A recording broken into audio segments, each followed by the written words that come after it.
Welcome, welcome everybody. Thanks for coming. My name is Danielle Rodriguez. I'm the Georgia coordinator at SisterSong. We're really happy that you all are here. This event sold out twice. So we're really excited to get this conversation going. So we're just gonna give you all some time to get settled in and see how many more people we have joining us. Please feel free to go into the chat, tell us who you are, where you're listening and watching from. We would love to hear. I'll also launch a poll that you can complete that just goes into specifics about who you are that we usually just need for our reporting. And feel free to not fill that out if you don't want to. It's not an issue. We just want to share it just to see what we can get from it. But again, thanks for being here, and we'll get started in a minute.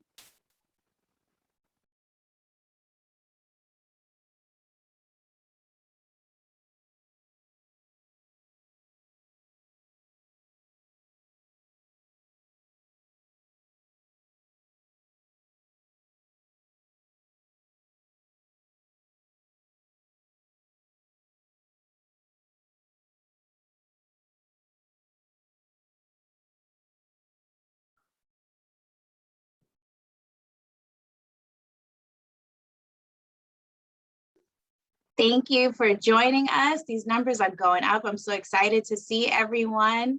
We're really excited to have this conversation with you. We're going to get started in just a few minutes. Please let us know who you are in the chat, where you're contacting us from, what state, what city, what organization, if you're part of an org. We would love to hear from you. Yeah, so just let us know who you are.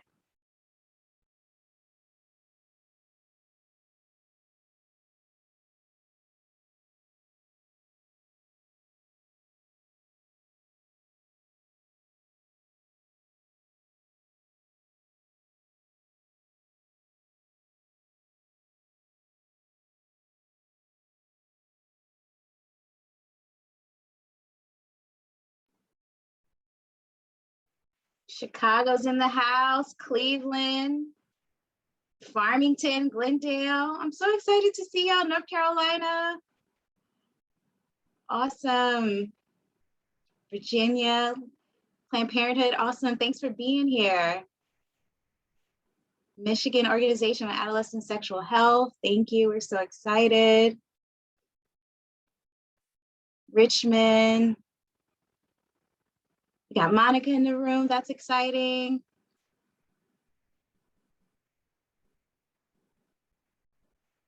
Awesome, keep it coming.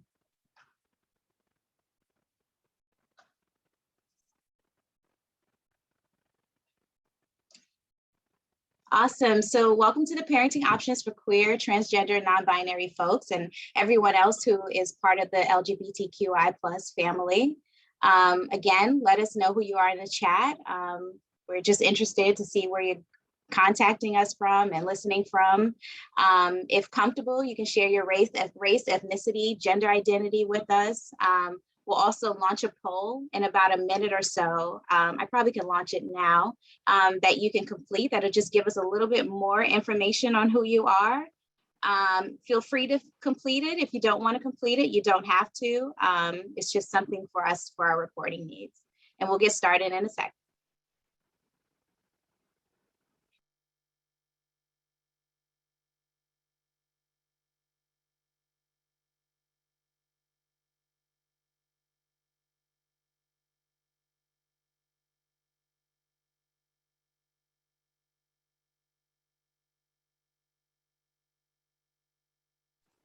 Thank you for completing the poll. I see y'all.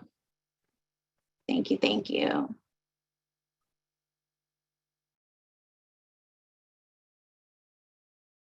I'm sorry, I tried to get us some music going, but it just didn't want to work out on my end. So sorry that it's so quiet. Again, we'll be talking really soon. So just give us a sec. Thanks for completing the poll. Thanks for letting us know who you are and where you're contacting us from.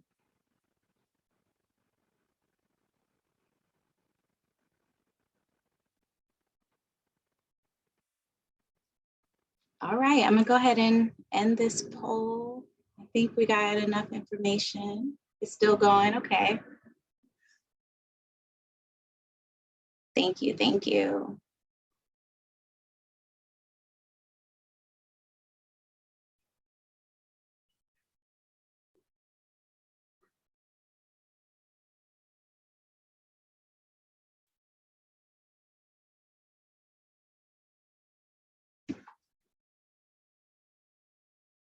All right, so again, welcome to Parenting Options for Queer, Transgender, and Non-Binary Folks. Just want to tell you a little bit about my organization that I'm with. It's SisterSong. We're a Southern-based national membership organization. Our purpose is to build an effective network of individuals and organizations to improve institutional policies and systems that impact the reproductive lives of marginalized communities. SisterSong defines reproductive justice as the human right to maintain personal bodily autonomy, have children, not have children, and parent the children we have in safe and sustainable communities. Again, my name is Danielle Rodriguez. My pronouns are she, they, and I'm a queer mother, doula, and RJ organizer here at SisterSong. And my work is focused on protecting the most marginalized communities in all aspects of reproductive justice. So for queer, trans, and non-binary folks, the road to parenthood can be a challenging one. Birth and parenting, unfortunately, are still viewed through a heteronormative lens, which continues to marginalize queer folks who seek to become parents. Today, we have a panel of experts who will discuss parenting options, including insemination and adoption, and what to be aware of when navigating this process. Also, there is no expectation for any of our panelists to have all the answers, as parenting is a broad spectrum, but we felt this is a great start to the conversation. So let's meet our panelists. First, we have Christian Lovehall, AKA Brother Doula. Christian is a certified doula based in Philly. He began his own doula journey after witnessing many of his trans, queer, and gender nonconforming friends face and deal with homophobia and transphobia while pregnant and birthing. Certified through Doula Trainings International, Christian has a strong focus on Black trans advocacy and liberation. Seeing the needs of the LGBTQ+ community, especially Black trans men during his experience as an activist, revolutionary, and brother, ultimately led Christian to seek his doula certification in order to be the change he wishes to see created in the world for reproductive justice is social justice. Focused on supporting trans and queer individuals and families through pregnancy, birth, and postpartum, Brother Doula is an affirming resource for providing hands-on support and education for birthing LGBTQ+ individuals and their families. Christian, it is a pleasure to have you. Thank you so much. Thanks for being here. We also have Kai Tyson. Pronouns are they, them. Kai is an unapologetic Southern queer Black femme who enjoys writing, reading people, subverting the gender binary, and designing underwear for non-binary folks. Kai is a sacred transition guide, entrepreneur, healer, writer, consultant, and educator. As the founder of Kaluntu Reproductive Justice Center, founded in 2008, Kai is working towards a world in which Black women and femmes can live, thrive, and raise healthy families freely within a healthy community. Kai loves to hike, sew, thrift, create art, sing, and dream of a world in which education is intuitive and culturally responsible. They are originally from Nashville, Tennessee, and currently resides in Atlanta. Welcome, Kai. Excited to have you here. Thank you. I'm so excited to be here. Yes, very exciting to have you. Thanks again. Amber Garcia, we also was born in Denver and raised in Boulder, Colorado. Their passion for human rights and justice has shaped their adult career and defines their purpose. Amber's political home is in the reproductive justice movement, where they have been fighting for bodily autonomy and liberation for over a decade.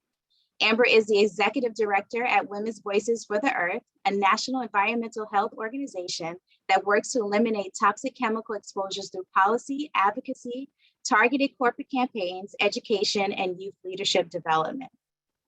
Their work in the broader social justice movement includes working with community partners on policies to provide driver's license for undocumented folks, and increasing the minimum wage for all Coloradians.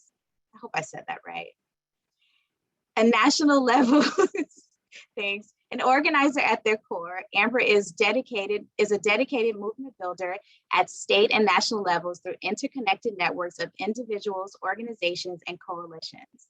They envision a world where we have liberation for all people, and that each one of us is able to fully embody and use our power to build a sustainable and collective future. Amber, thank you again for being here.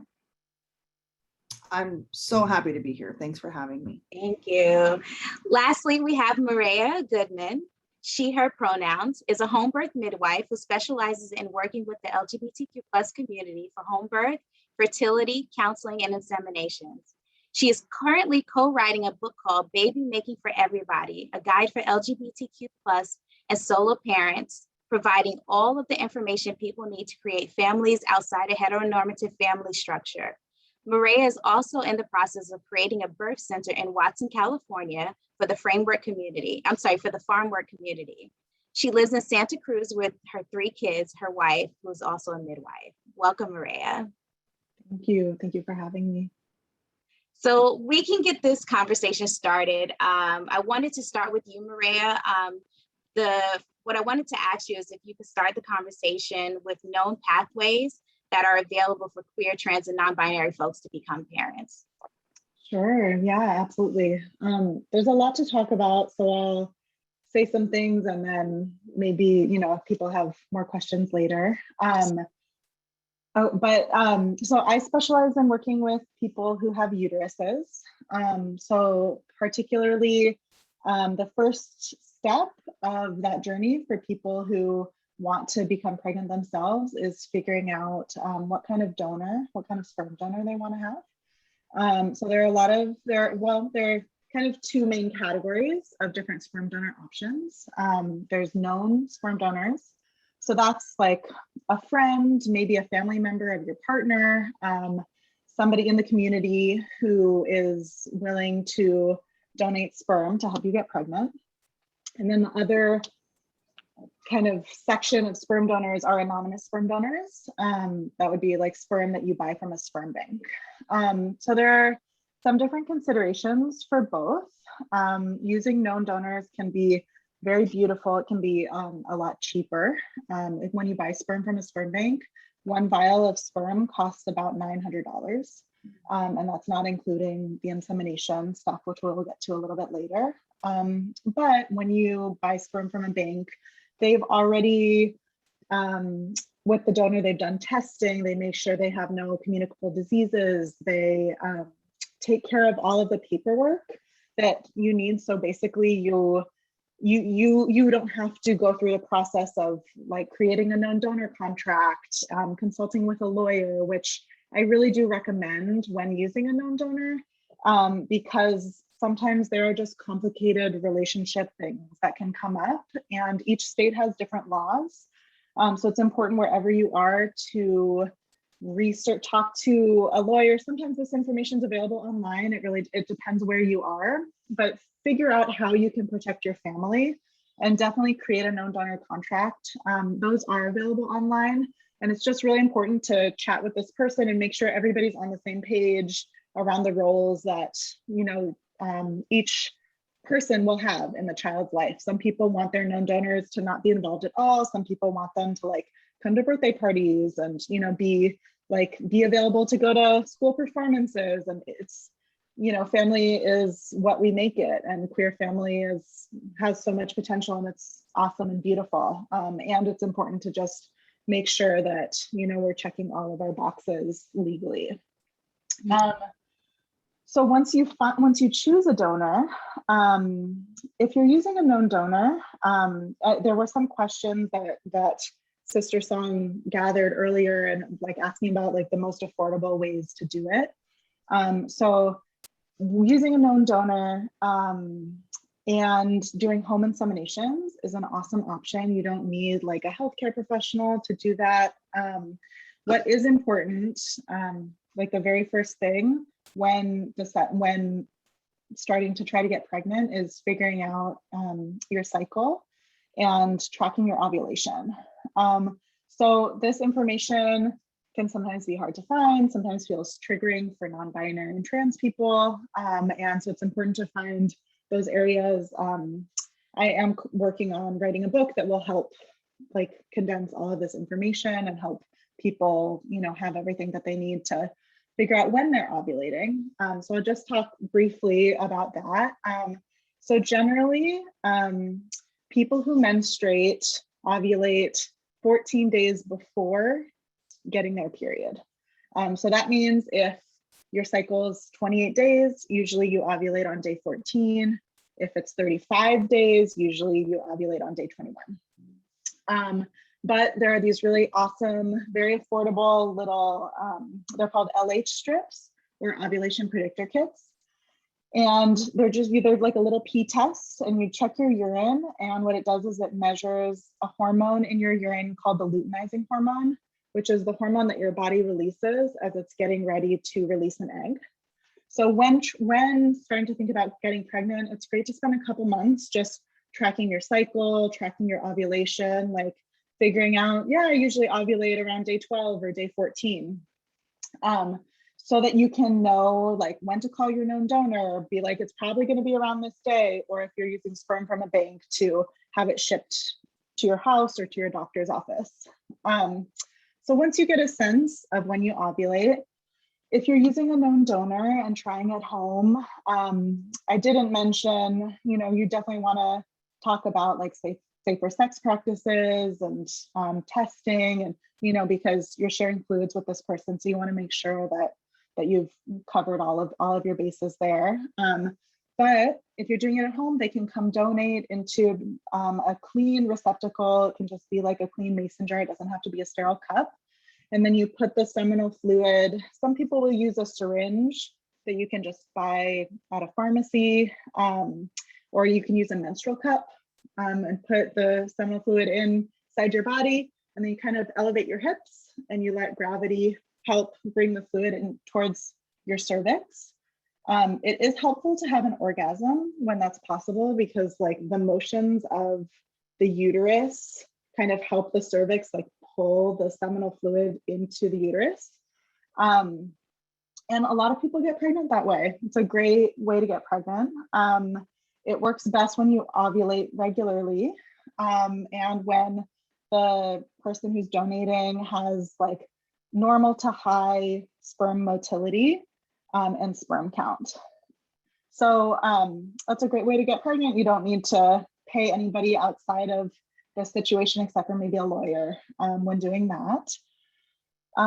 For people who are buying sperm from a bank, I do recommend having a midwife come to your home and do an insemination. Well, so I should back up and just say, if you hear the term ICI, intracervical insemination, that's something you can do at home by yourself with fresh sperm. But an IUI, an intrauterine insemination, it's pretty simple, but it's important to like keep everything sterile, and it is good to have a trained professional do that. So there are midwives that can do that in your home. You can also go to a fertility doctor and they do that there. So basically what happens during an IUI is we get this little tiny vial of sperm. It's like this big. It has millions of sperm in it. But we get it from the sperm bank, we defrost it, and then we pull it up. When someone else is talking, if people are interested, I will get one of those catheters to show you. I don't have it with me now, but we use a really interested in seeing people that. are interested. Okay, I'll get it after this little chat. It's so thin. It's really thin. And when we ovulate, our cervix actually opens up a little bit. So the catheter itself going inside it, for most people, they don't really feel it because the cervix is open a little bit. First, what we do is we use a speculum. And for some people, that can feel a little bit triggering, a little bit uncomfortable. I, in my practice, try to do what we can to help people feel safe and secure. You know, we mostly do it on their beds with a pillow. You can have music and lights, and you can even put the speculum in yourself. It's important to, you know, just, especially if you have some trauma around medical stuff, which so many people do, just talk to your provider before this all happens and help figure out like how you can make this feel as relaxing as possible. So we put the speculum in, and then we just open it to visualize the cervix. And then this little catheter just goes right into the uterus. And we push the fluid in. It takes, the IUI itself takes like 60 seconds. And then we take the speculum out, and I always recommend resting for about 20 minutes after getting the IUI. So this can be done at your house, at a fertility doctor, and Yeah, for most people, on average, for people with no fertility issues, it takes 4 to 6 IUIs to get pregnant. There are, I don't think I'll go into it now because I'll let other people talk, but like after that, that's kind of the first thing that people try. And if people are trying to get pregnant for a while and that's not working, there are other options. There are like medications that you can get from your fertility doctor.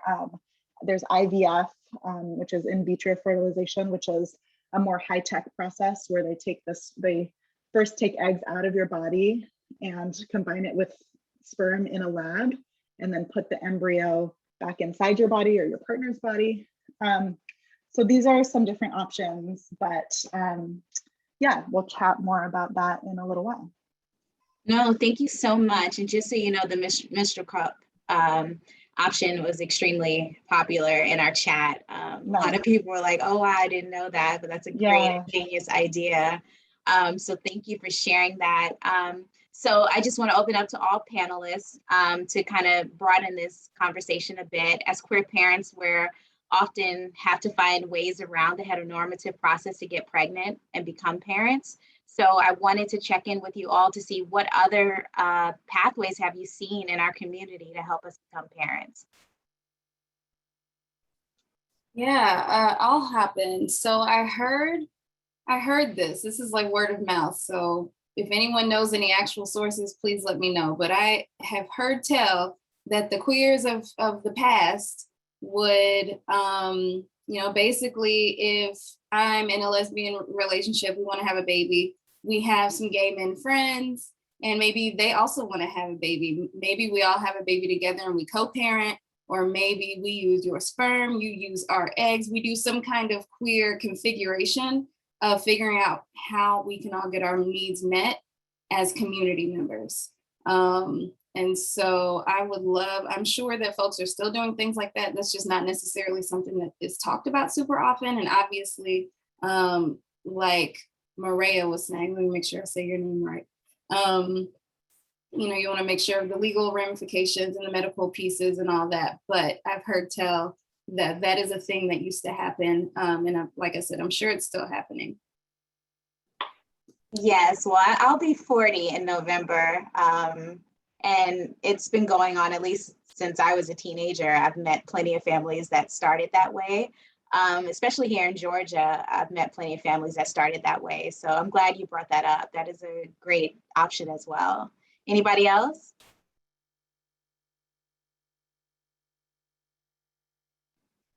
Awesome. So Kai, I do have a question for you. Can you share with our attendees your background and experience with queer parenting and how Kaluntu Reproductive Justice Center came to be?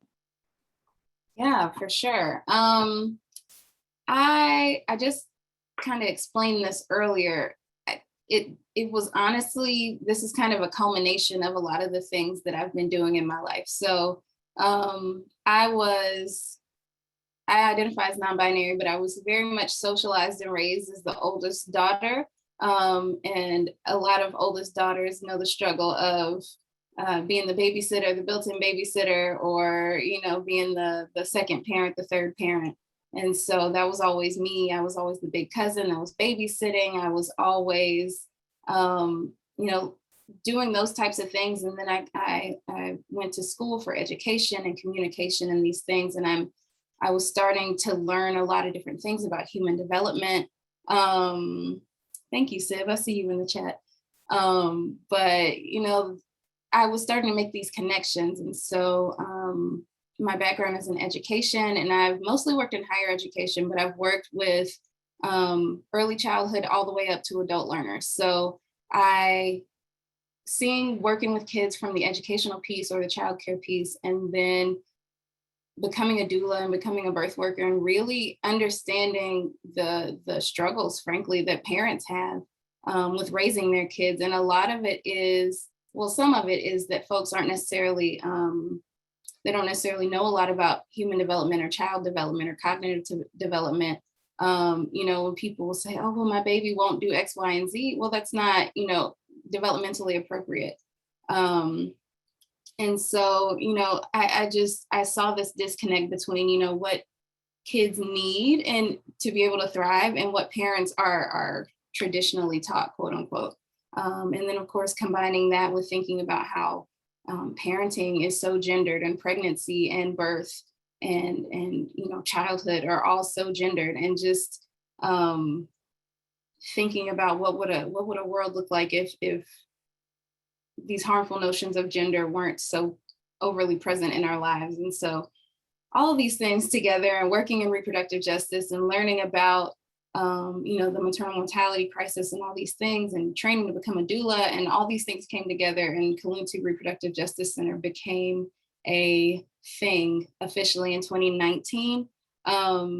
And so, yeah, I really love thinking about the holistic family structure, not just birth, not just pregnancy, because families, a lot of folks I really hate in like birth work world, we talk about parents like everybody's a first time parent.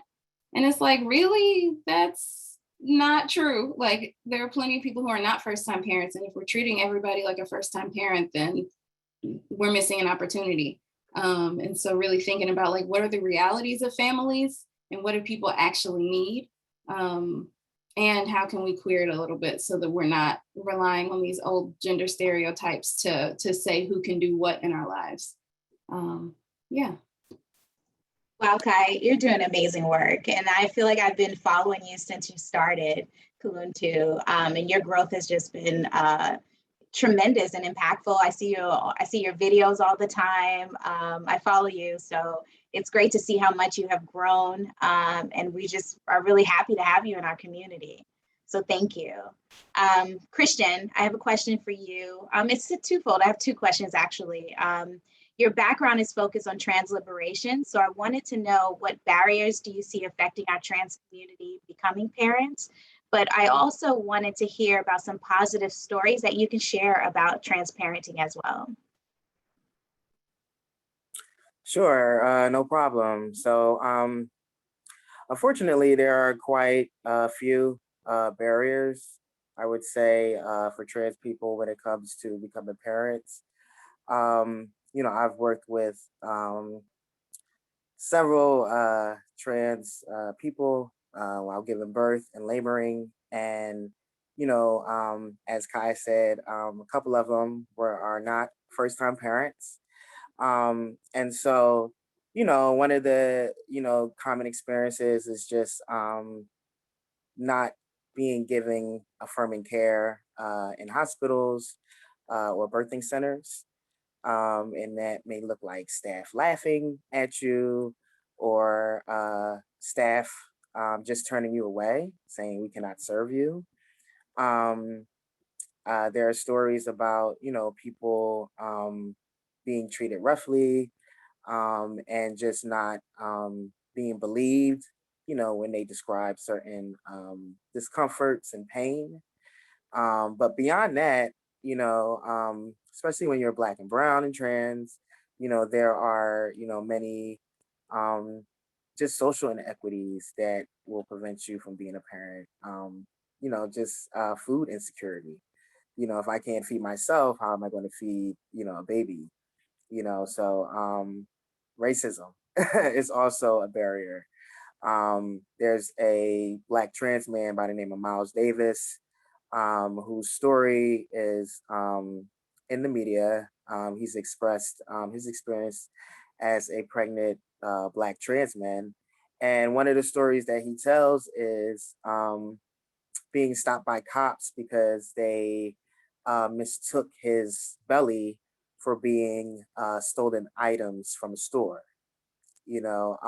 So just even, beyond, what, people usually talk about in these spaces, paperwork not being affirming in hospitals and things like that. Just society itself, the daily oppressions that, Black and brown trans people deal with on a daily basis, will prevent you from being a parent. The life expectancy for Black trans women is 35. And according to statistics, I feel like it's younger than that. So if you can't even live past a certain age, how can you even, even envision becoming a parent? But fortunately, there are trans parents that exist that are thriving. Their stories are in the media and, in blogs. And, I love the fact that there are, there's community. You know what I mean? There's the Queer Doula Network, there's Brother Doula, there's, all of these different organizations now that even if you live in a small town without, any, local resources, you can still reach out to somebody who can support you. So, it's definitely an uphill battle, but there are, very fierce and strong and resilient advocates and revolutionaries, in this community who are, putting up a fight, a very, good fight. And, we're here to, provide the support that, that is lacking in general society. Wow, Christian. It's such an honor to have you on this call. And thank you for sharing all of that. And then thanks for sharing Miles' story. Again, thank you. I see in the chat, there are some updates on some of the things that Miles experienced that I didn't know. So I guess everybody keep an eye on the chat. I also want to remind everybody, if you have any questions, you can put that in the Q&A section of the Zoom call, and I'll get to those after we finish with this run through. Thanks again, Christian. So Amber, have you next. You shared with me on another call your journey to becoming a parent, and I found it to be inspirational. So I wanted to know if you could share with our viewers a little bit about your journey. Yeah, thank you. And thank you to the work that you both are doing, Christian and Kai. It's so needed. And I know so many people who are looking for those resources and just don't have them available to them in their communities. I know for my wife and I, when we began our journey, everything that Maria, you were talking about was, part of it, and thinking about whether it was a known donor for us or, an unknown donor was part of it. But I'll start back, I think, with the queer configurations. So we started off with just one of our, a set of our gay boyfriends who actually didn't want to be parents, but wanted to help us on our journey to be parents. And so we tried at the time we called it the at-home just turkey basting method, where it was, in the cup. I really, I thought about that menstrual cup idea, and that's brilliant. I saw that the chat was lit with that. But we just, used a syringe. My sister-in-law is she's a nurse in the medical industry. And so she got us some stuff we could use. But it was very just, at home at first. And we started there because my wife always wanted to conceive. I never really had that desire. So we always wanted to kind of conceive one and adopt one. And as we went through our journey through conception, we tried IUI, right? That intrauterine insemination process with known donor and unknown donor. And it is no joke that stuff is expensive. I think depending on which bank you use, we used one, I think in California, there's a few that we researched, and I think there's washed sperm versus unwashed sperm to give you those higher motility rates, from my understanding, more sperms, and then they're more active. There was a lot to learn, and it just got to the point where we were working with a clinic that they were supportive, but it didn't feel as though we were getting the care that we would have liked. And I'm not sure, if there was homophobia or transphobia there, or I imagine, all kinds of bias comes up for folks in those places that are truly heteronormative, centers. And so we ended up and, kind of some heartbreak not being able to conceive. She wasn't able to conceive. And I think in part due to the chemical exposure through her profession. She's a hairstylist. So she's a cosmetologist. She does hair, nails, skin for about 20 years. And we learned through that process some health issues that she had and complications, and actually they exacerbated them during that process. So it was tough, and ended it, but it steered us to a different part of our journey through the foster care system, foster to adopt. And that was, coming from a reproductive justice framework and living, being in that, in the movement, it was really triggering for me, and brought up all kinds of issues with, the industrial complex of adoption, and just the foster care system, all of the systems of oppression, and children just being stolen from their families, the history of colonization, and and then just having to essentially not get a child placed in our home consensually was how that journey went. And in the end, we realized that private adoption might be a more I'll say consensual route, but not affordable by any means, but a better route for us, because the agency that we worked with catered or really marketed that they support queer parents, trans parents, single parents, all parents, different family configurations. And so I'll say there too that it costs more, I think, to be able to be supported that way, which is a whole nother issue. I don't know if we'll get into those.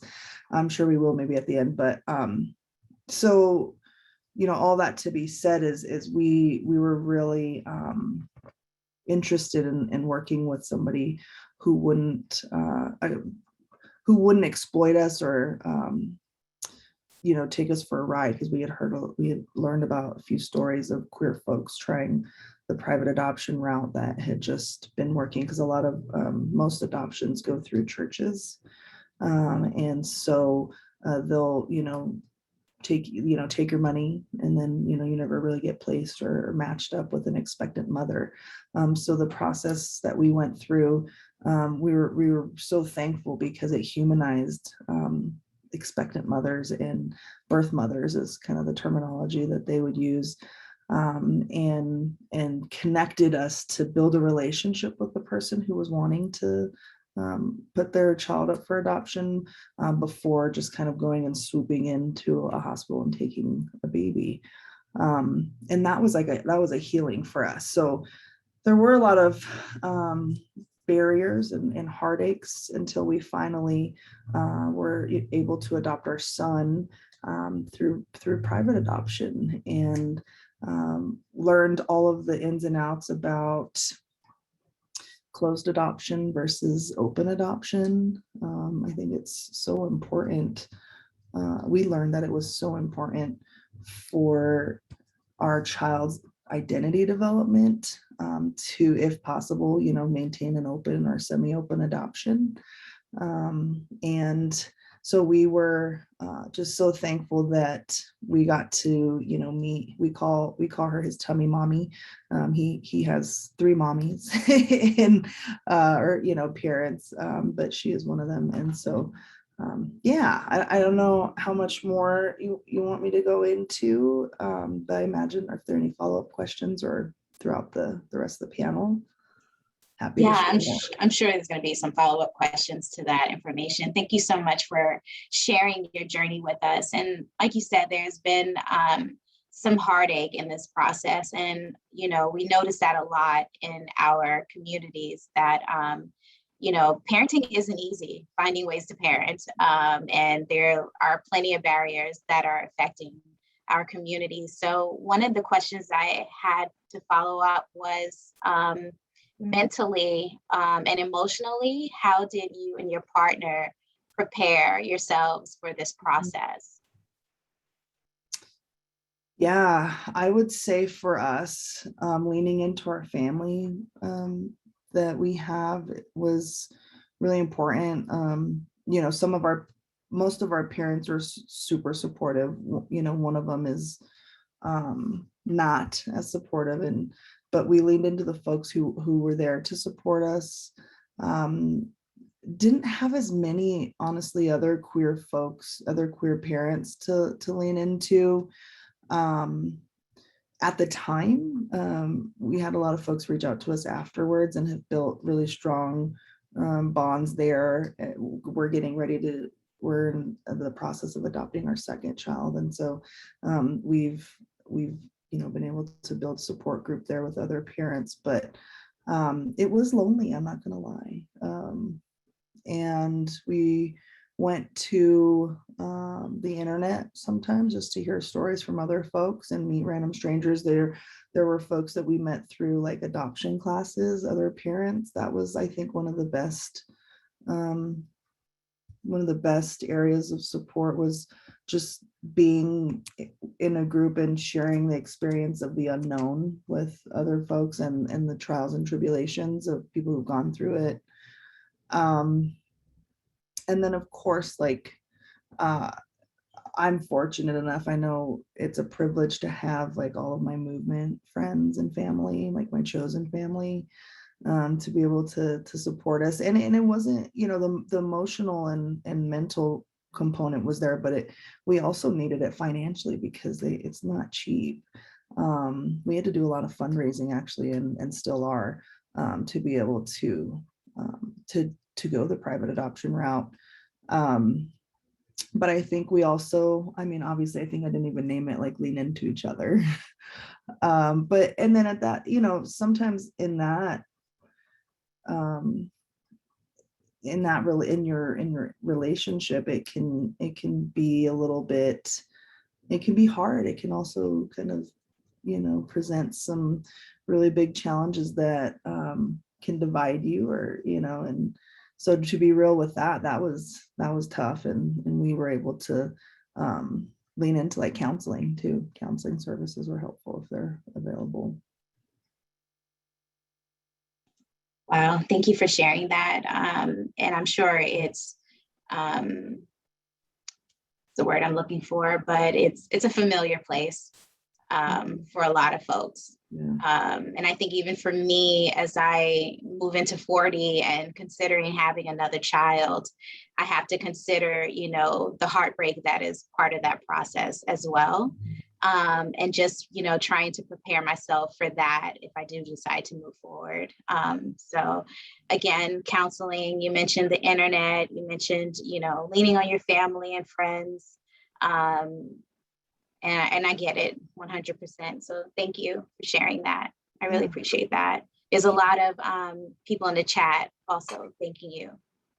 Oh, thank you. So Maria, we mentioned earlier that you are in the process of writing your book, Baby Making for Everybody, a guide for LGBTQ and solo parents. Can you talk about why you believe this book is needed in our community and the book's premise? Yeah, for sure. I do a lot of these sort of like related panels, and so many people just don't know their options. And so I'm co-writing it with a midwife in Philadelphia. Their name is Ray Rockland. They do home birth in that area. And so both of us separately on separate coasts, we do a lot of supporting people individually, and just wanted to provide a resource that had all of this information together, like how to choose a donor, what are the pros and cons, how to track your ovulation, the different insemination types, fostering and adoption, fertility struggles, miscarriage, infertility. There's going to be a chapter on that. And then we want to include, we're including personal stories from other people who have gone through these experiences, because we want to lift up and invite as many different voices and perspectives as possible. And really, so like, first we want people to have all the information they need, because I think part of homophobia and transphobia is this feeling like queer people and trans people can't be parents. And that's not true. You know, there are barriers, and, you know, there's a lot of work to do to make it more accessible, but also just like normalizing that like queer and trans people and single parents have children all the time, and it's beautiful and valid, and here are all the ways that you can do it. So like demystifying that, and then also creating community around it.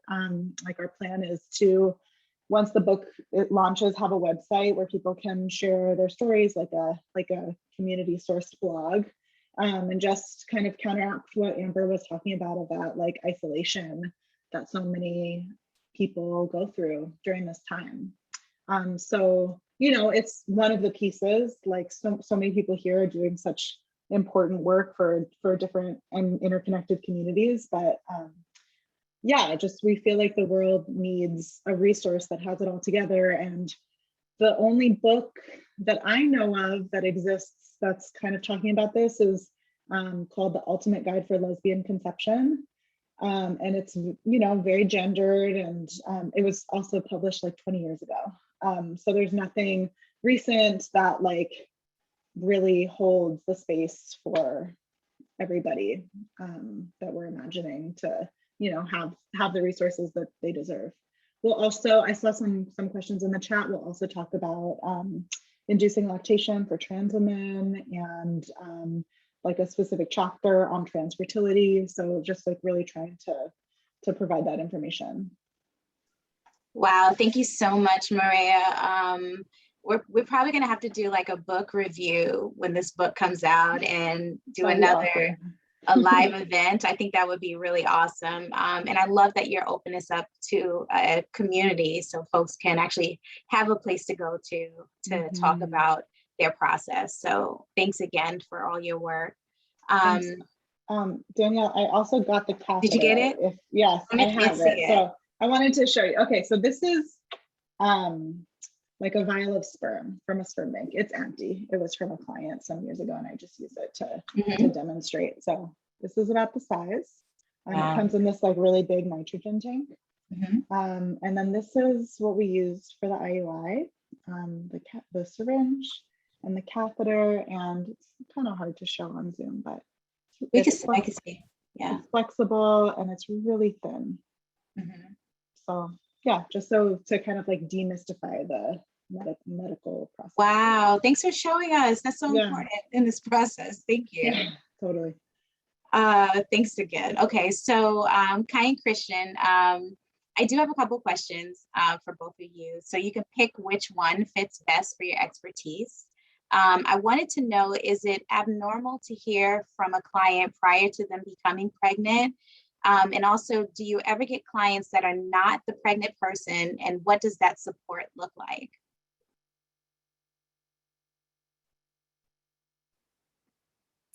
Sure, I can jump in. So the first part, I would say that I wouldn't call it abnormal, but I usually don't hear from people personally on my end. I don't hear from people initially prior to them becoming pregnant. But I feel like that's because I feel like people just don't know that they can reach out to me, reach out to doulas. You know, I feel like people feel like they have to reach out to us once they're pregnant. And I know for Brother Doula, that's not the case. So for me, I do a lot of outreach. You know, I do a lot of community outreach. So I do work with people prior to them becoming pregnant. But that's due to my outreach, you know, as a doula. As far as working with people who are not pregnant, I work with support systems. And so, you know, when I am someone's doula, it's not just about the person who's pregnant. because that person did not just make it by themselves when they do have a partner. So I'm not just a doula for the pregnant person. I'm also the doula for the partner. I like to co-power couples to kind of do the things that they hire me for, because I want you to feel like confident that you can do it yourself. And I kind of act as a support of that support. So I look at things as a system, as a village, as a unit, if that's the case. So I never just work solely with the pregnant person. I work with the whole family, or whatever their support system, whatever that looks like. I work with those people.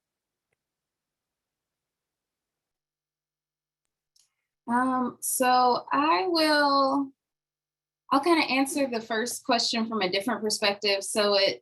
I hear sometimes, I think I've heard other birth workers talk about this too, that like sometimes the non-birthing parent or a family member or somebody will like reach out to you as a birth worker to basically hire you for the pregnant person.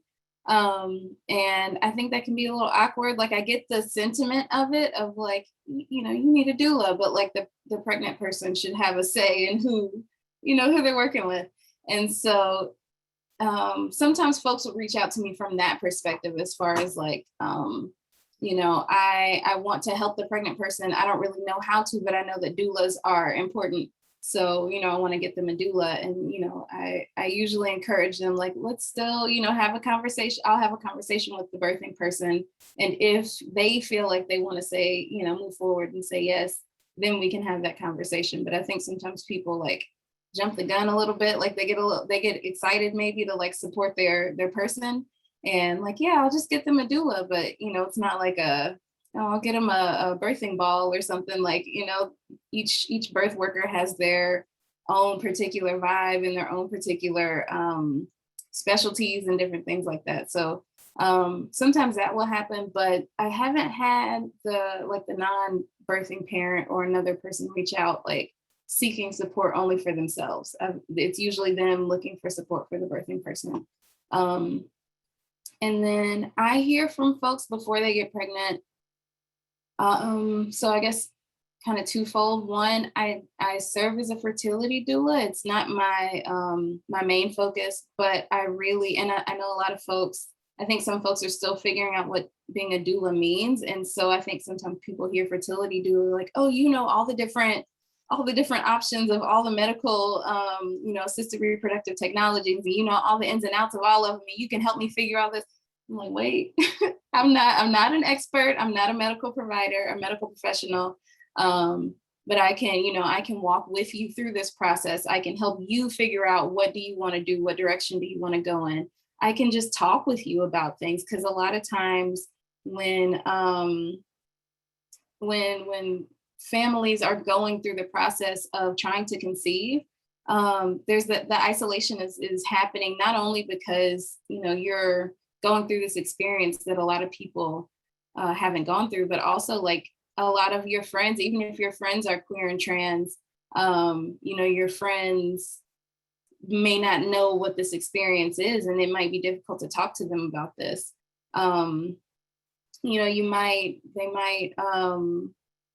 They just don't necessarily, maybe they know other folks who are trying to get pregnant or other folks who are pregnant, but they don't share the same identities. And so there's sometimes that mismatch between like the communities that folks are a part of and the experience that they're going through, if that makes sense.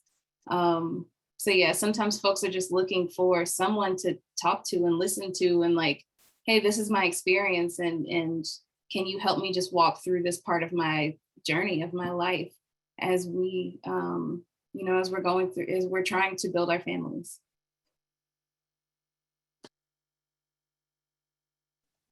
Thank you so much for that and sharing that, because I'm very curious on, if folks try to contact you all prior to the process just to have questions. So I really appreciate that. I think there's something going on in chat, so I just need to shift a little bit. and see what's going on. Because this is a very inclusive space, so I don't want anybody causing harm in here. Excuse me.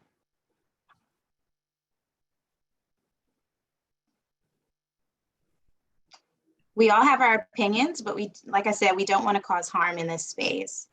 And that looks like that's happening. So let me.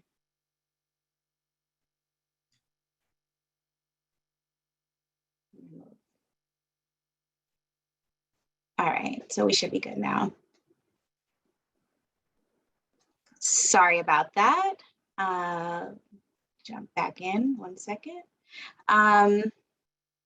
So that's pretty much the gist of my questions that I had.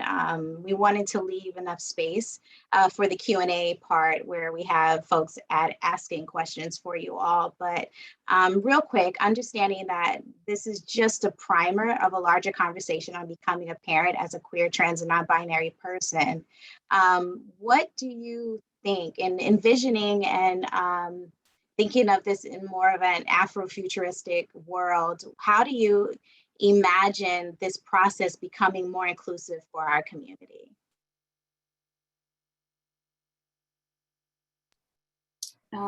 I'll start with saying, similar to what Maria was saying earlier about folks telling their stories. I think that's going to be a really big part of it, and demystifying not only like the actual procedures, but the cost of the procedures, the ways that folks have navigated these systems. You know, the medical system is one of many systems that's purposefully complicated and convoluted for folks to navigate. So especially if folks are Black, Brown, and, you know, maybe are lower class or don't come from a group of folks who taught them how to navigate these systems, then it's going to be even more difficult. So it's, yeah, I think it's really important for us to share with each other how to navigate these systems, who and where are the safe people and safe spaces that folks can go to achieve their goals, and, you know, what are pitfalls to look out for and things like that. Amber, Christian, Maria, anything? Yeah, you know, I've been thinking about this a lot as we're like heading into the process to grow our family again. And I think having conversations like this are so important. I think, you know, as I was mentioning earlier, in the first part of our process, you know, it was very lonely. And since then, you know, I think actually right after this, my wife and I are talking with another couple who are trying to start a family. But since we you know, since we had our first son placed with us, we have had so many people reach out. Like I had old high school buddies reach out to me, like find me on social media because they're following our journey. And so we're actually thinking of ways that we could, I don't know if formalize is the right term, but create spaces or groups of parents who are looking to conceive and just make it super inclusive. I would say half the folks who reached out to us were queer and trans, and then half were like cis heteronormative couples. And I did find some comfort in knowing that their journey had, you know, some of the same barriers and heartaches that ours did as queer parents. There was some comfort in that. And of course, you know, we can talk about, or we have talked about the extra barriers that are there for us as queer folks and as brown and Black folks and trans folks navigating. But I think, yeah, we've been thinking on it. So I'd be happy to be in thought partnership with folks after this around just, you know, organic ways we can come together or groups we can create. And now that we're all connecting virtually, I think there's so much more opportunity for us to connect just across the different states and build up resources of different, you know, queer friendly, trans friendly people doing the work and talking about, really starting to talk about actually how much exploitation there is in all of these systems, because damn, I couldn't help but compare it to the human trafficking industry, like, and talk about that, like, that's real. Yeah, And it is. it's frustrating.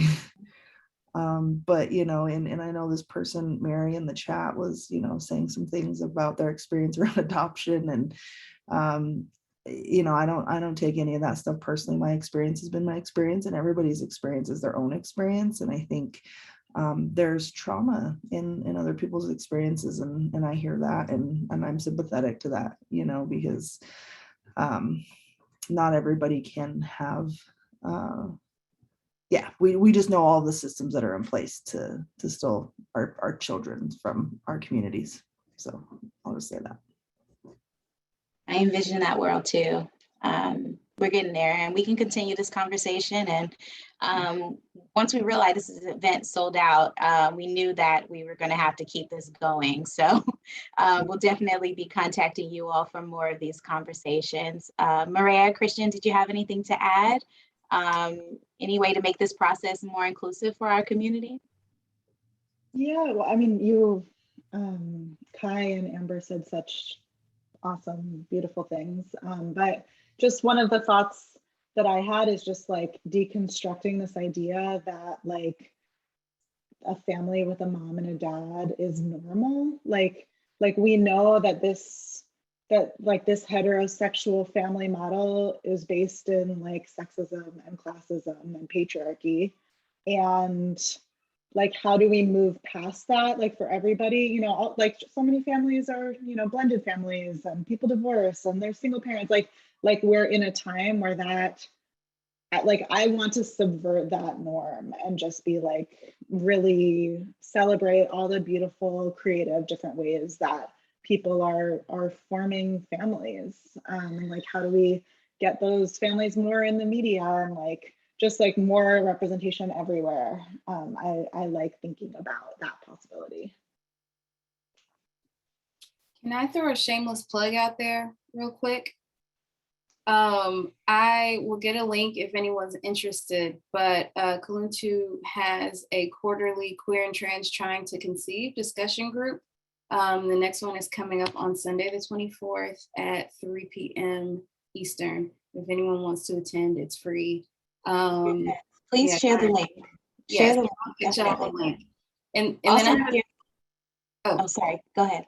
Sorry, I have a second shameless plug. So I'm working with some amazing public health students at Emory, and we are doing some research on queer and trans parents of color in the South with children 5 years of age or younger. I know that's kind of narrow, but we're trying. So if you or anyone you know fits in that category, please, please, please, I'll get y'all that link too, or I'll get y'all the flyer. Because we are looking to get some more voices so we can figure out what do these families need and how can we serve them best. So thank y'all. I'll get y'all the link in a second. Thank you. There's also talk in the chat about offerings. So if you guys want to share your Cash App or Venmo information, feel free to do that, panelists, because there's talk about offerings in the chat. So Christian, you, what do you think? Yeah, so I think that what's important to always, well, to further realize is the intersectionality. Amber touched on this a bit, but you know, the fact that, you know, they were in a support group and they were cis hetero, you know, normative couples in there, and you know, there were similarities in their stories. That's something that I'm always talking about. You know, I hear, you know, a lot of Black cis women, you know, talk about, rightfully so, you know, how they're dying and how the numbers are increasingly high.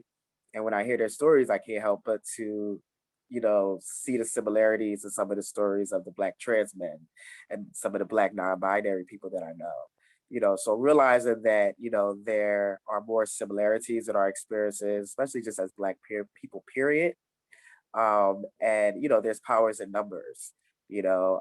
So I would, you know, just realizing that intersectionality exists, and you know, realizing that, you know, the differences are there, but there are more similarities, and not being afraid to admit that due to bias. Also, one of the things that, I've been doing a lot recently is talking to medical students in universities and schools, um, trying to get the younger generation. There are a lot of old white men, in charge of hospitals and things like that.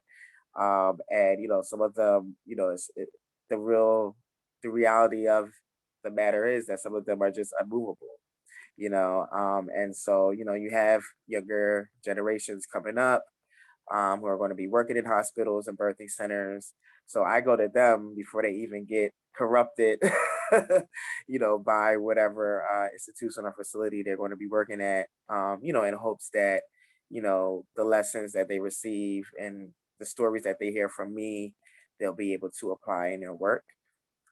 So just having these discussions be a part of just learning environments in colleges and universities, I would say, is what the work should look like.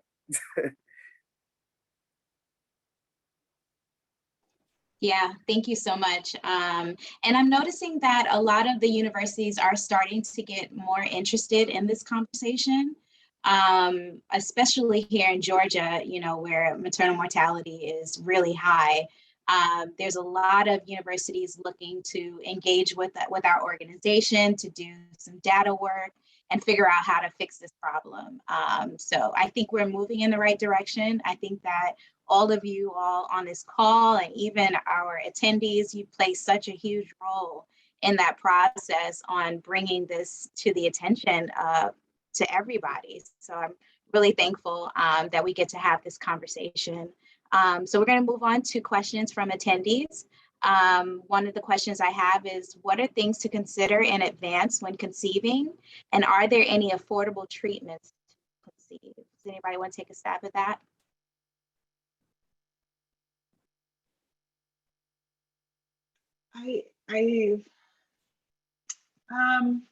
What are things to consider in advance? I think get your support network strong.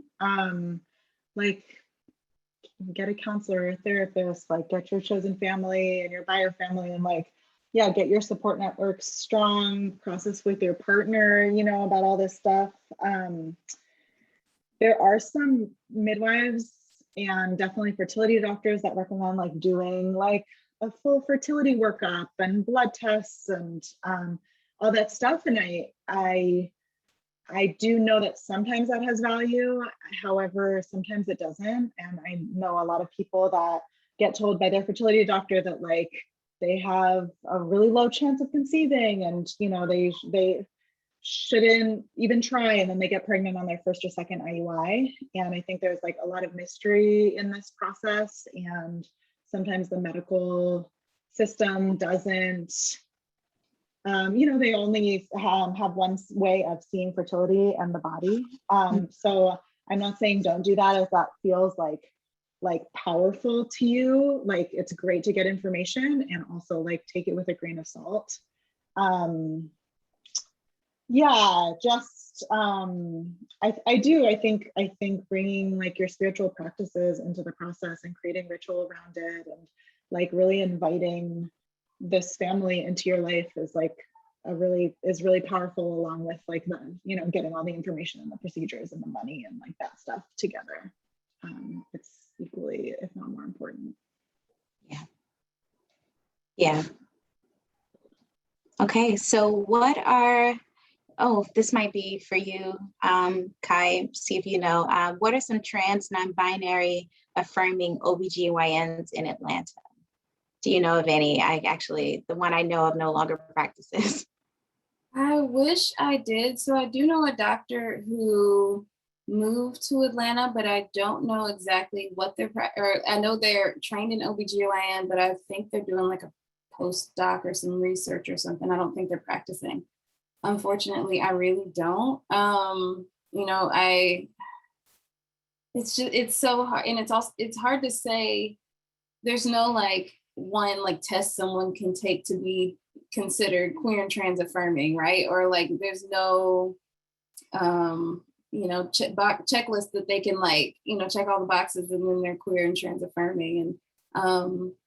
I think sometimes what happens is that folks, like some providers, they might say that they're LGBTQ affirming, but that really means gay men, or they're LGBTQ affirming, but that really means LGBT.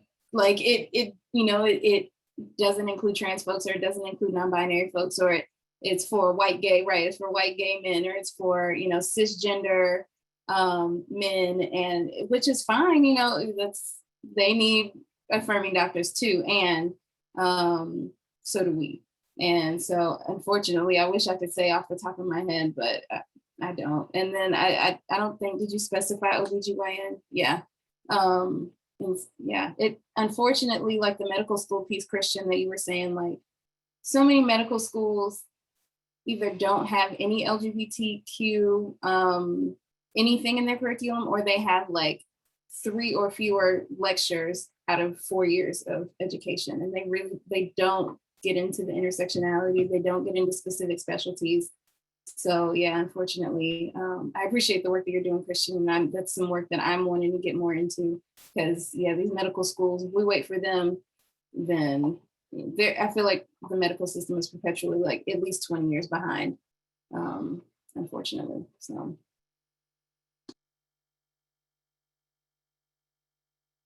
I agree, definitely behind in the process. So it's really great that you all, like I heard that you were doing work with Emory, and that's huge because they get to hear stories from you about what folks are experiencing. So thanks to you and Christian for that work.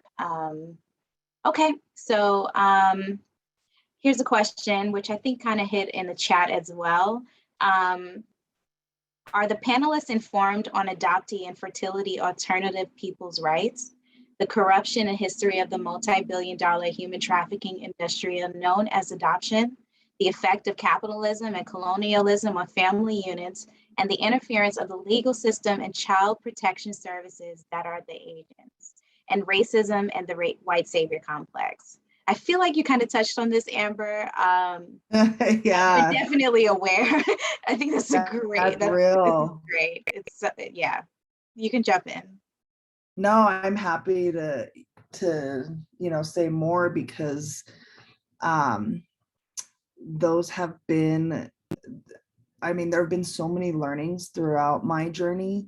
I would say, starting early on, before we started to try to conceive, before we went all the other different routes, I would attend kind of panels just at conferences on parenting and on the child welfare system, learning about just from, just the reproductive justice issues in all of the different routes. And what always stood out to me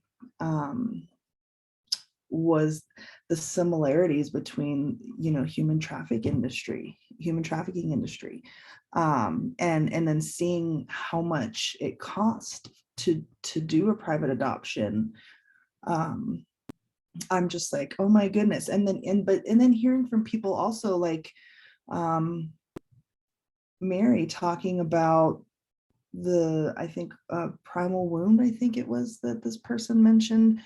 Those are things that you think about as you're going in as an adoptive parent. Like it wasn't just like, yeah, we want to get a kid, we want to buy a kid and wipe our hands of it. There was a lot of thought and intention and ritual, as we were talking about, in the chat as well, about going into it. And on top of that, I'm a Latinx person, my wife's a white woman, and our son is Black. So we are an interracial family, and that white savior complex piece is real. And so it's really important to us to be very mindful of that, especially as we're raising a Black son in Colorado, where there aren't a lot of Black folks. And so I've been, reaching into my colleagues, my chosen family, Black folks who I trust and who support me in my journey.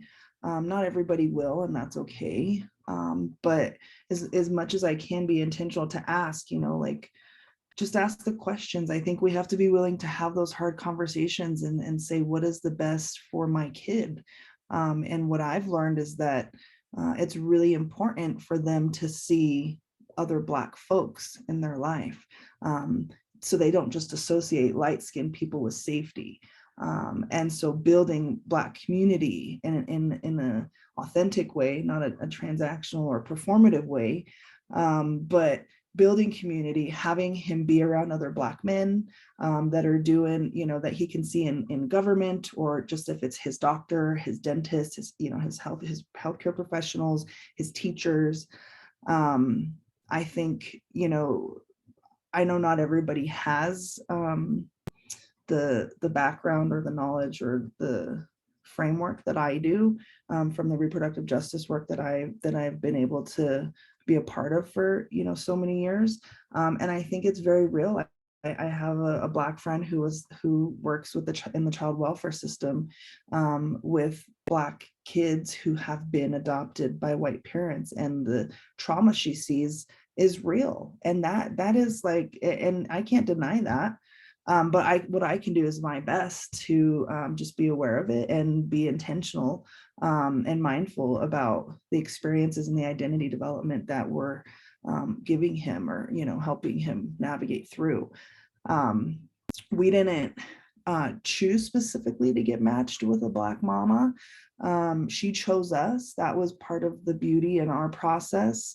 When you're getting your profile shown to expectant mothers, they choose you, and then they get to meet you and you build a relationship, and they get to decide up until the day that baby's born, and even I think 72 hours afterwards, depending on the state anyways, if they still want you to be the parents for their child who they are consensually placing in your home.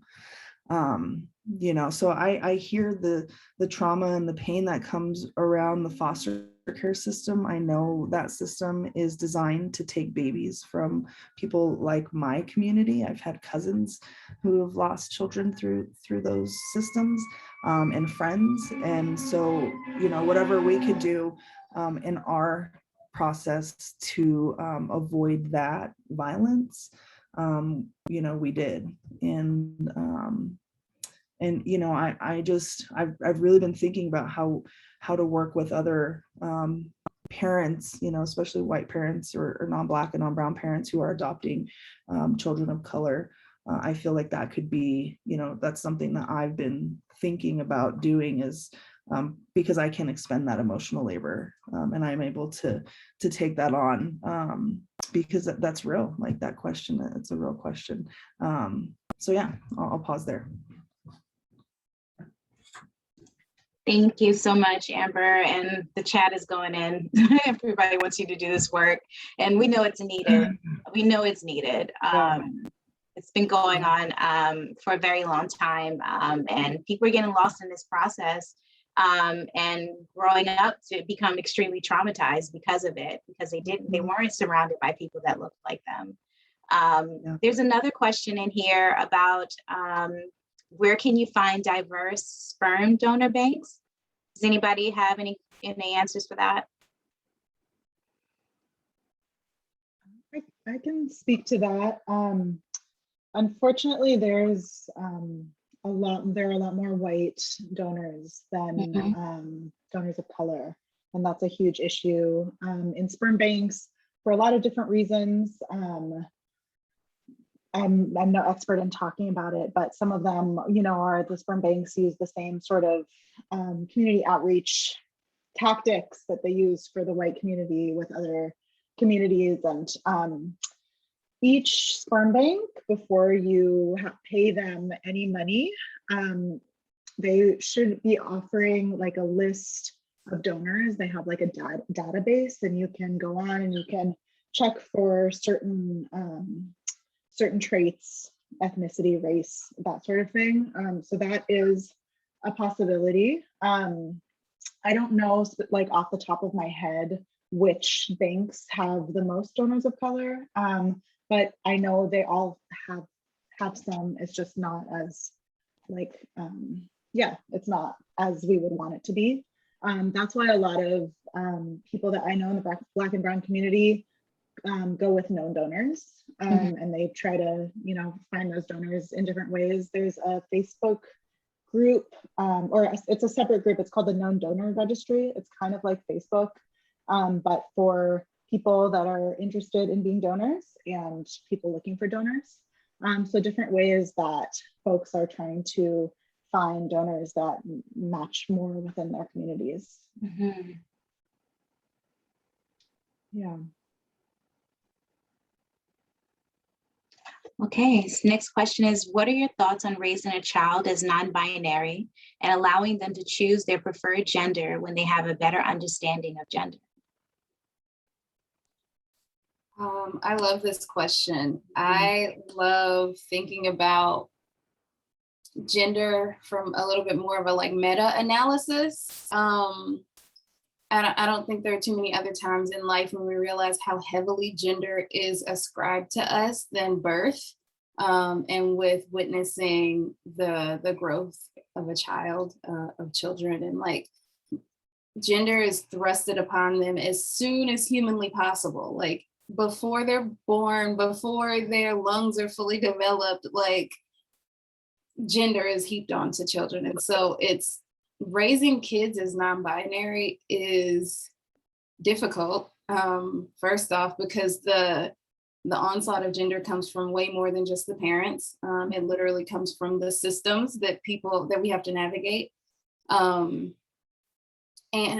I think in a perfect world, right, it would be great to have your child use they, them pronouns and have a name that isn't easily gendered and all the things. But realistically, kids have to live in this world, in this society where gender is sometimes violently upkept, if we're going to be honest. And so I think that's something that you have to be really honest with yourself, honest with as far as like your extended family, as far as what your capacity is and your partner's capacity. Because I know for me, working in childcare, like those gender things, they sneak in there so easy. And like you catch yourself saying and doing things like you might not even realize that you're saying and doing these gender things until you really think about it. And so it's just a lot of self-work, and a lot of protection, I think, of your child, because the child is going to be receiving these messages from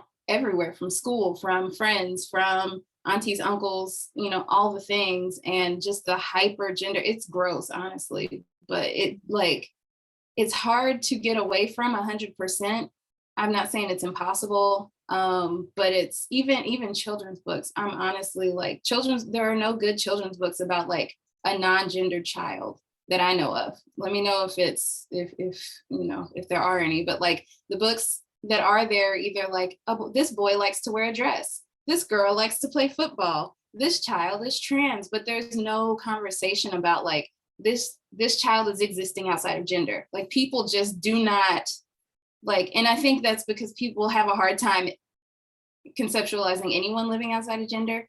And so, yeah, I don't know. I just think that that's a really it's hard and it's an uphill situation. And I'm not saying that's impossible or that you shouldn't do it, but it's just a lot to think about. It's not as simple as the conversation can sometimes be. It's not.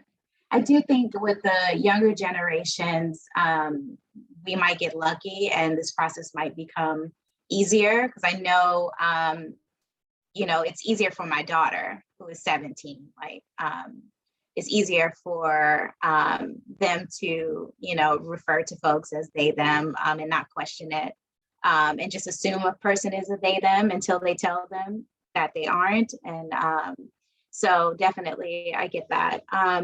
All right, so someone would like to know, what are some parenting options for trans women and young trans women who plan on becoming parents in the future?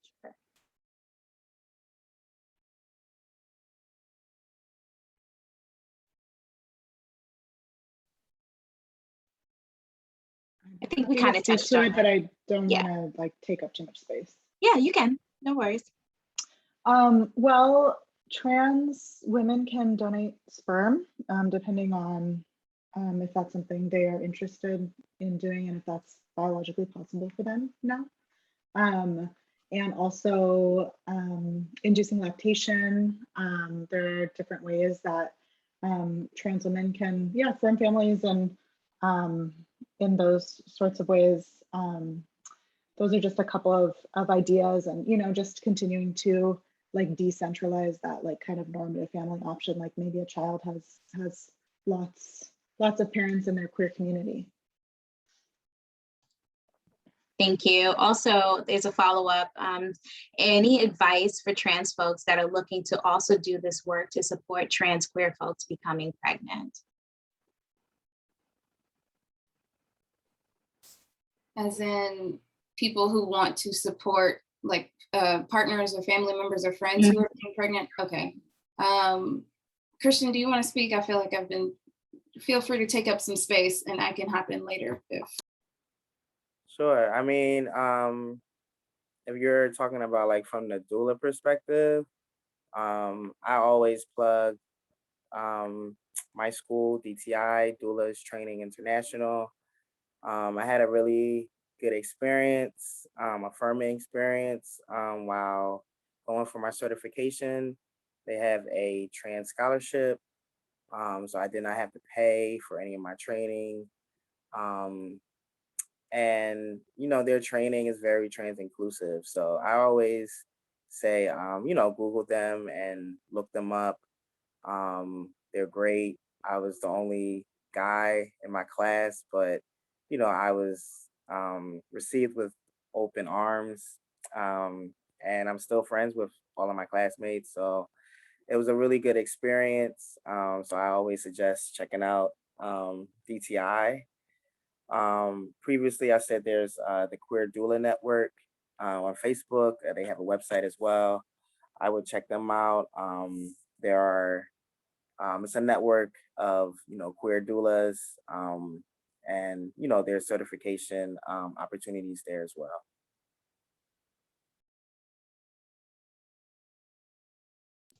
Thank you, Christian. Go ahead, Kai. Yeah, as far as like supporting, family members and chosen family and friends through the process of birthing and even fertility, I think there's a lot of opportunities to have conversations from the birthing parents' perspective and the birthing, the family of the birthing parents' perspective. I think it's awesome to be proactive about having those conversations. I think Maria, sorry, you said something about building your community, and that's so crucial. And like having those intentional conversations about like, hey, I would love for you to be an auntie, an uncle, a co-parent, a play cousin, a godparent to my child. And this is what I envision that to look like. And I envision a world where we can have those very clear conversations. And then hopefully that means community members have a better idea of how to help folks. Because I think a lot of times, like, we know to offer help, but we don't always know like what are the tangible things we can do to help you. And the birthing person might not know either. They might just be exhausted, and that's perfectly valid too. And so like having conversations beforehand, before they come home from the hospital, right? Before they even go to the hospital, maybe like, hey, I would love to support you. What could that look like for you? Maybe that could be ordering dinner, or, sending them an Uber Eats card, or maybe that could be cutting their grass, or maybe that could be a dog sitting while they're in the hospital. Like just thinking about what are some real tangible, like everyday things that you can do to help. And you never know, some of those things could be, a really big weight off somebody's shoulders. Definitely. I can hear all your doula stuff coming out. I think that's awesome because, family and friends can doula their friends as well. So yes, definitely. Does anyone have experience using sperm from a donor who is HIV positive? I've heard mixed information about using PrEP when trying to get pregnant, like it might increase risk of miscarriage. Does anybody have any information regarding that? I don't know about using PrEP causing miscarriage. I haven't seen research about that, but I do know that when you wash semen, it makes it the cells that have the HIV in it get washed out of the sperm. So I know that people who are using HIV positive donors can process the sperm that way, and that it's safe to do inseminations. Awesome. Okay. Here's another one. This one might be for you, Christian. An attendee is wondering if panelists could offer some more perspective on the trauma queer, transgender, nonconforming folks might be navigating as we discern our parenting options and how to process, get support, as some of this conversation has been activating for some of us.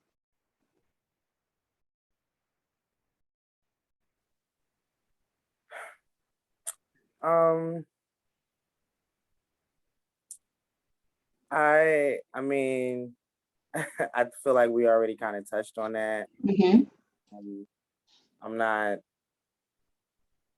when I don't know, I struggle with questions like that because I'm like, I'm not into trauma porn. Mm-hmm. And, I feel like, it's, there are stories out there that talk about the experiences of parents.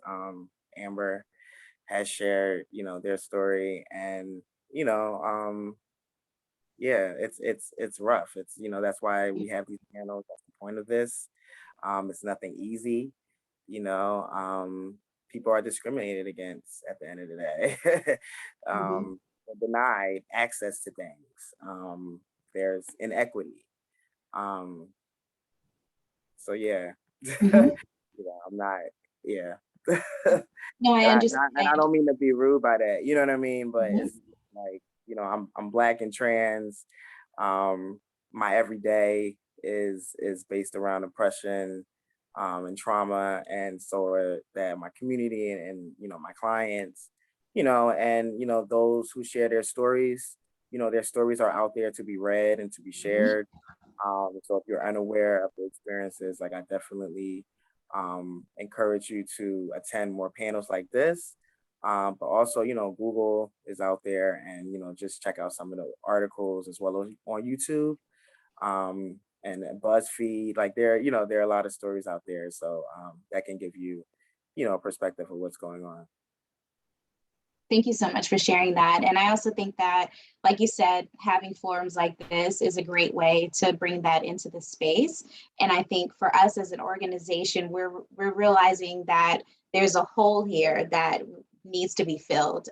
So as an organization, we want to figure out a way to have a space where folks can bring their stories and have someone to talk to about this process as well, because there is trauma, traumas everywhere. So we just want to be inclusive and find space for folks to go to.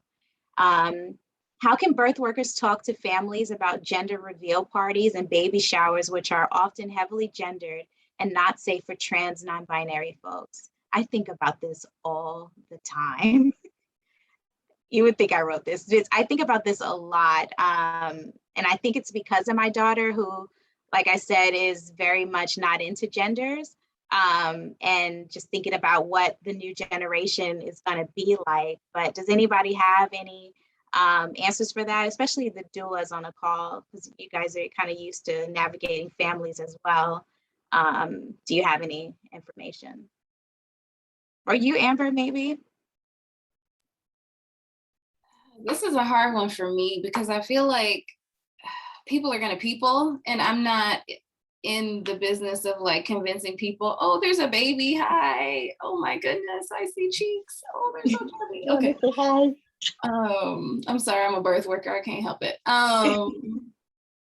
But yeah, just people are gonna people, and like, if my client, like, say their family wants to throw them a gender reveal and they're not comfortable with it, that's one thing. But if it's just like, we're gonna have a gender reveal, like, yes, it can be harmful, and I'm not about to tell you no when you're probably already ordered the cookies, and like, I don't know. I just try to avoid harm for myself. So I will not be there. I will not, indulge, but I am not in the business of trying to convince people that gender's not real. It just isn't. And y'all can, pop the balloons and throw the parties and do whatever you want. Gender's still not real. So I don't know. Yes. I'm gonna add, and I came off mute because I wanted to, I like just kind of being up with the panel. It's just like responding to one another. We didn't have to navigate that, because when you're adopting, you sometimes we didn't even know the biological sex of our baby before he was born. So we didn't, and then we didn't necessarily have to host a baby shower. It was also the pandemic when we had our kiddo, so we had to drive across the country to pick him up at the beginning of COVID. And yeah, when our family and stuff, ask about that, because my family is, I come from a Latino family, and they're very traditional and very curious, is it a boy or a girl, and so we just, it's an opportunity. It was an opportunity for us, and I know not everybody has the privilege of this, but it was an opportunity for us to educate folks and just push back and be like, yeah, that's something we're not doing. And because, gender doesn't, is a construct, like you were saying. But it was an educational moment, and maybe just by convenience of of a pandemic and other things, that we didn't have to cross that bridge. So Yeah. Okay. So my partner and I are specifically interested in foster care and possibly adoption. A lot of the support groups are full of white fundamentalist Christians. Does anyone have experience or resources regarding navigating those very complicated systems? Amber, you touched on this. So I'm gonna guide this one to you. Sure. Unfortunately, I'm not aware of resources. But yeah, that experience was traumatic for us. Yeah, it was. It was kind of, it was just really eye-opening. We didn't necessarily, I think our cousin went through the same system and process, and ended up with one of the siblings of the family that we were going to foster to adopt a child from. And they had their own kind of support. The only thing I could think of is the birth mother's family kept the children together, with some immediate, like, biological family, and then some chosen family, which included my wife's cousin. And they kind of leaned into each other to navigate the system. They were, I think the family's Puerto Rican, Black family, so biracial family, that of the kids that were being placed in the foster system. But I think there are probably other people who probably have more resources. I don't, unfortunately, but it's very much needed, I'll say. And yeah, if I would say other folks who are fostering to adopt, if you can connect with them. Okay. That aren't the fundamentalists. Understood. Facebook, Thank you. honestly, through social media is where a lot of people can find each other. You'd be surprised. Yeah, thank you so much. Yeah, definitely. Okay, so hello, this is so wonderful. Thank you. Somebody said they wanted us to be aware of what was going on in the chat, so I'm really thankful to that person who put that in here. Spanish bilingual resources for any of the topics discussed today. Any book recommendations for any of our Spanish and bilingual folks?